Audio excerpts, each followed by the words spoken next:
how you been? It's probably been a hard week for you. I don't know how it was for you, but it makes me wish I don't think it was that I've had a lot. I like it. I don't want to be mean, but I feel like, tell me where to start. No, Laughing. it's funny because like, We talked a lot, and we talked about how, that was probably not normal for us to have lived together for so long, so early on in the relationship, and things were moving so fast. Like, I get it. You told me that. I realized that every time that, like every chunk of my life, which I spent with people, ended up just like eating away at my mom's security. I thought I was losing. Well, I've actually been going to counseling for a while, but I've been skipping out and stuff, but last week I actually went. Alone in some aspects of my life. Not to say that I don't like being with you or anything. It's just that you have this gravitational pull. It talked about a lot of things, and I think one of the things that came up was the fact that I'm just, maybe it's time to accept that You're not. And I like it.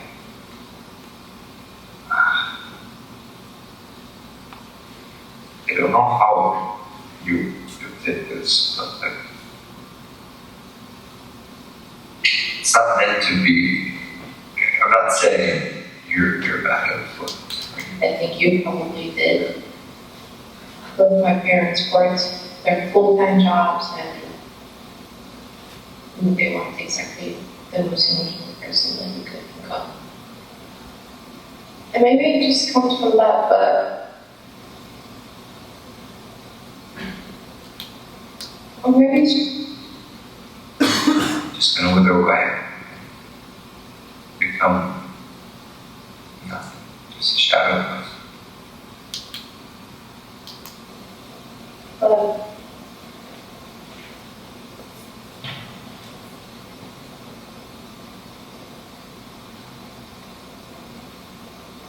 you keep saying that we should stop, but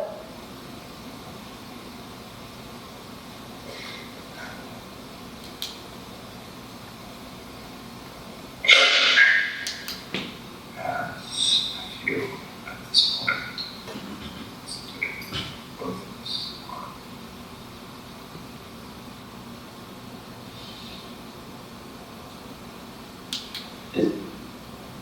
It's just that I really don't want to do that. But at the same time,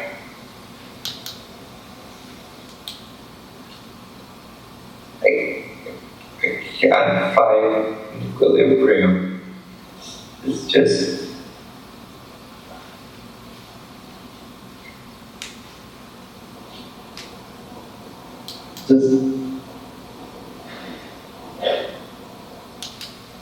I don't know what I would do.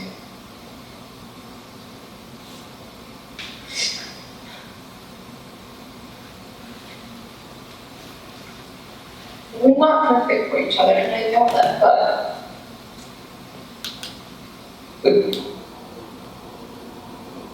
stop. Just stop. This I can't deal with it. I don't know what I'm saying. It's just, you know what I'm saying. You know me enough to know what I'm trying to say. I'm just trying to say that Can't lose myself again.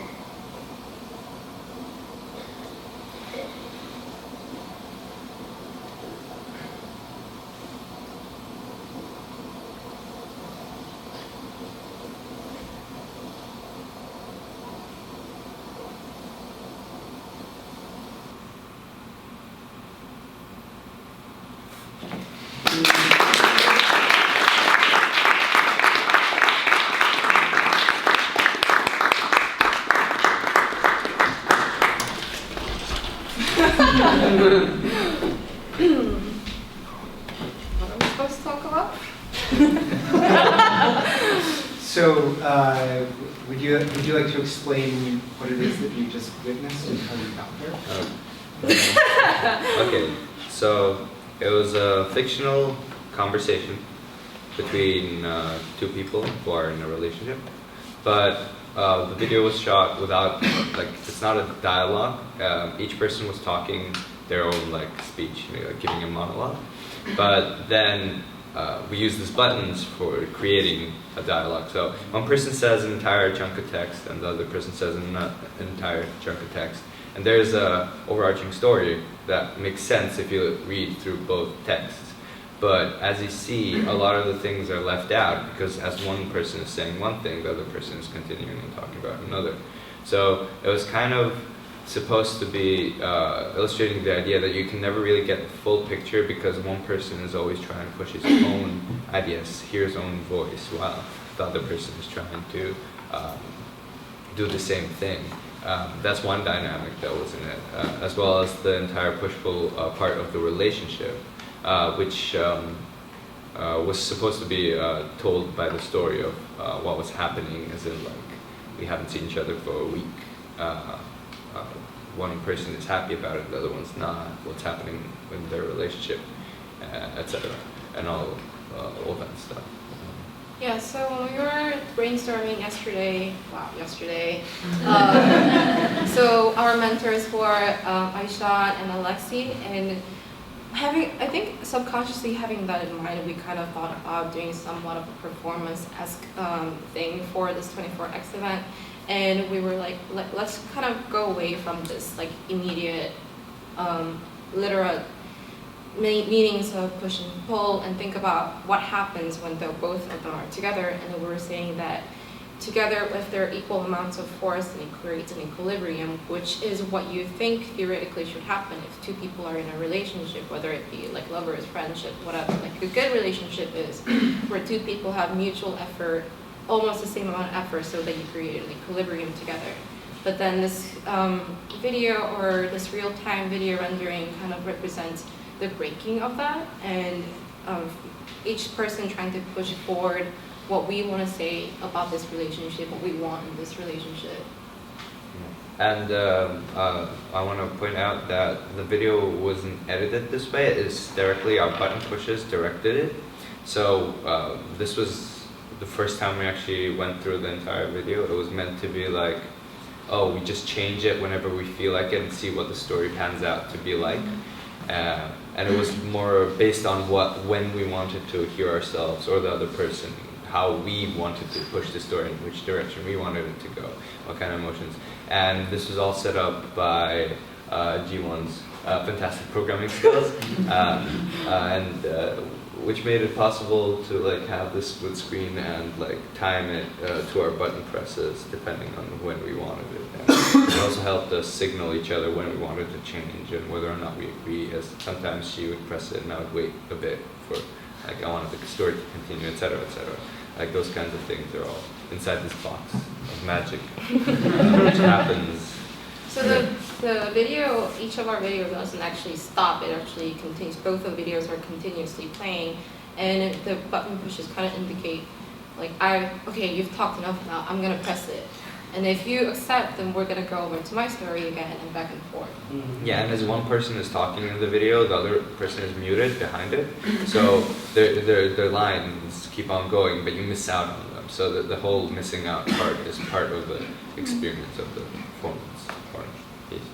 So, yeah, and it's very Marina Abramovich inspired. yeah. And in terms of what we were doing before, I don't know, like we were trying to do several things before, which failed horrendously. We were trying to make heartbeats out of ropes. Yeah, and we tried to attach ropes across like those pillars out there, but it didn't end up working, and we spent a total of like 6-7 hours trying to do that until we realized we should probably give up and do this. And I think this ended up being cooler. But like, the whole effort was the whole like ordeal was very interesting, and I guess we learned a bit about each other and the process. Yeah. Questions? Can you guys just go a little more into detail about how the button presses work? So, like, Okay, there's so- some, like, So I press the button, yeah. and then so both people have to press the button at any point for it to And change. you can only, it only matters if your thing is playing. That's Yeah, like- so if my thing is playing and I press a button, it won't change Until I until accept. she presses Oh, okay. the button. So it goes on. So I can only indicate that, oh, I want to change it, and she's like, let me pick when to change. And then when she does it, the opposite, I do the same. Okay, cool. That's awesome. Yeah, so that was not clear to me, but then how does that relate a little bit to this whole idea of like equilibrium, push-pull? Because it seems like the emphasis is much more on like consensus. Here, like you both have to accept for the thing to change more than one thing imposing on each other, which I thought was kind of the deal. So, Well, yeah. so it's a literal push in the sense that I'm actually pushing the button, right? But also at the same time, I am asking for consensus, but it's just a stimulus for consensus, which I'm pushing towards Leo to do the same, because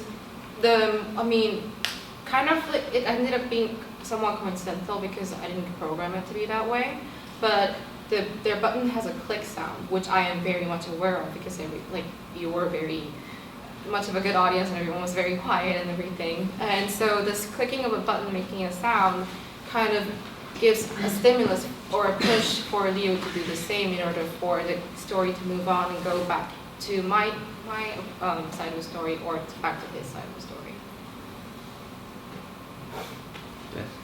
I found the initial approach very interesting and really exciting actually. I still get the gist of the whole idea that it's a relationship. And I think like to build up on that idea, to choreograph it maybe in a way with different scenarios and to be making it really like so he can be laughing and I think so you can create different storylines by creating different video versions, and because you're so much in it, it would be interesting to have really other characters like have a kind of random kind of thing. Maybe push the button twice, and if he pushes twice, then you generate another kind of sequence. Yeah, so ideally our first brainstorming phase, the idea was that we would create a button or some sort of application where the audience will be able to vote on which side to go first.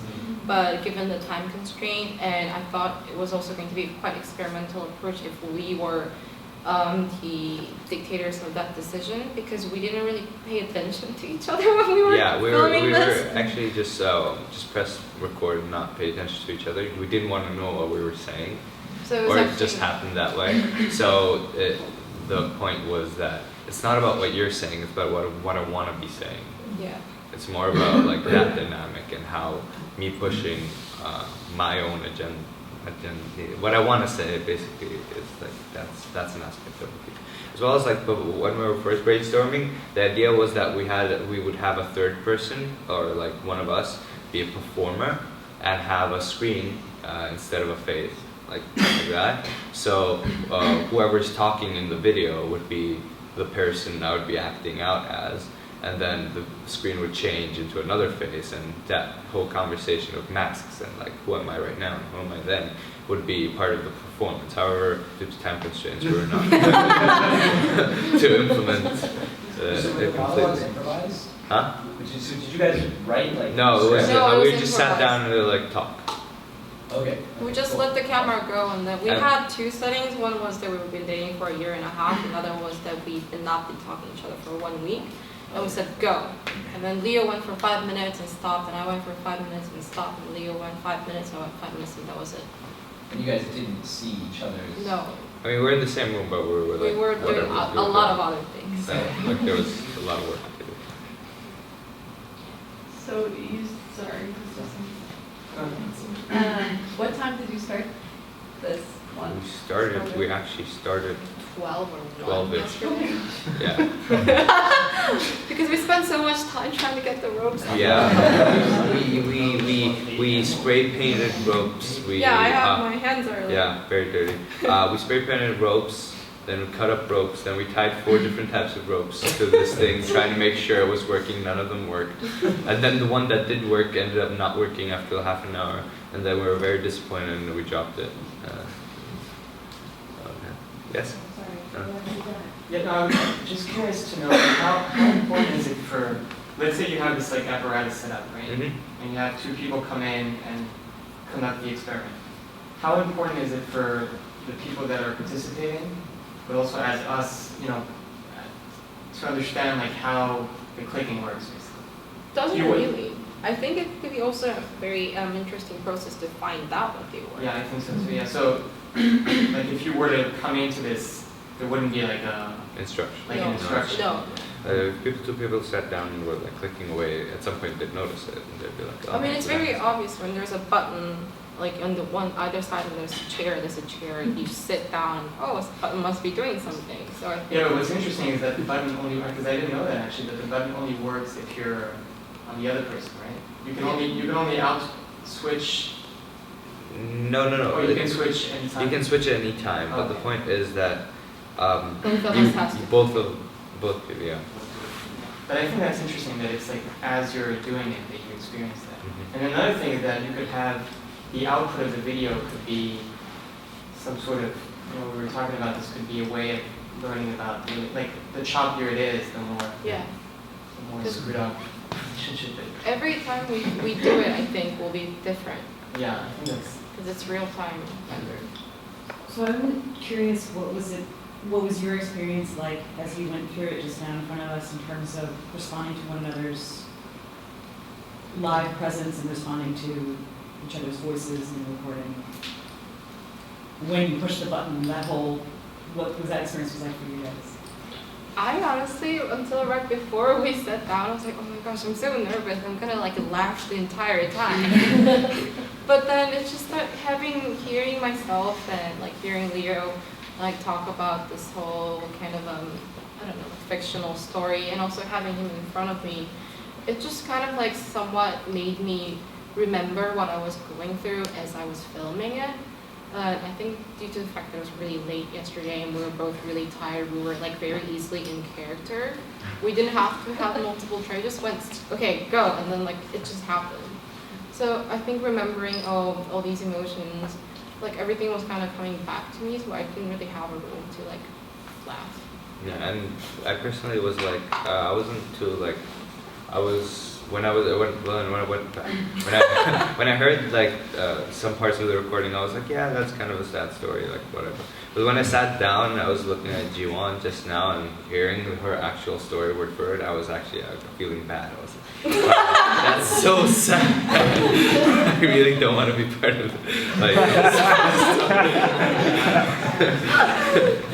yeah, so that happened. So Luis, we'll do your question and we'll move on to the next. Yeah. All right. Group. So. You were one of the few groups that actually knew each other before 24X. What do you mean? And since your whole project is about communication and relationships, I'm wondering how knowing each other from before helped you achieve what you wanted or challenged the process of creating something.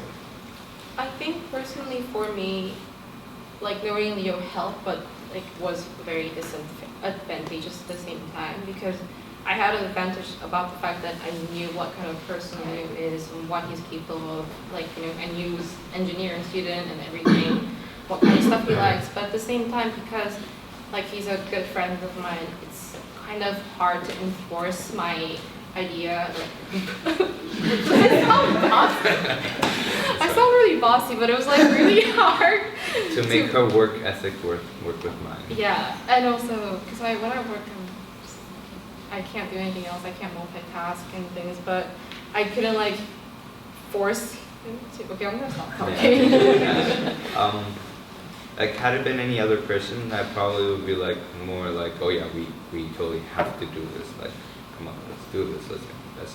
And I was still like that, but like, no, but like, how do I say it? Okay. Compromise.